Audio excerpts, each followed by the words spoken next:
കുമ്മാട്ടി എന്ന് കേട്ടിട്ടുണ്ടോ നീ? ഇത് കുമ്മാട്ടി തൃശ്ശൂര് കുമ്മാട്ടിയല്ല, മുണ്ടൂര് കുമ്മാട്ടി.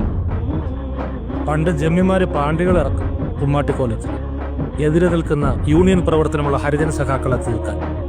2 കുമ്മാട്ടി കഴിഞ്ഞു, കുറെ സഖാക്കൾ തീർന്നു. പക്ഷെ അടുത്ത കുമ്മാട്ടിക്ക് തീർന്നത് 13 പാണ്ടികളാണ്. ചെയ്തതാരെന്ന് പോലീസിന് പിടികിട്ടിയില്ല, പക്ഷെ പാർട്ടിക്ക് കിട്ടി. 25 വയസ്സുള്ളൊരു ചെക്കനെ കുമ്മാട്ടിക്കോലത്തിൽ കൊണ്ടു നിർത്തി MLA ചാത്തൻ മാഷിന്റെ മുമ്പിൽ. മാഷ് അവനോട് പറഞ്ഞു, നീ ചെയ്തത് തെറ്റല്ല, ചെറുത്ത് നിൽപ്പാൻ. പക്ഷെ ഇന്ന് നീ എന്ത് ചെയ്യുമ്പോഴും നിയമം വേണം നിന്റെ കൂടെ എന്ന് പറഞ്ഞ് നിർബന്ധിച്ച് മാഷ് അവനെ പോലീസിൽ ചേർത്തു. അവന്റെ പേരാണ് അയ്യപ്പൻ നായർ.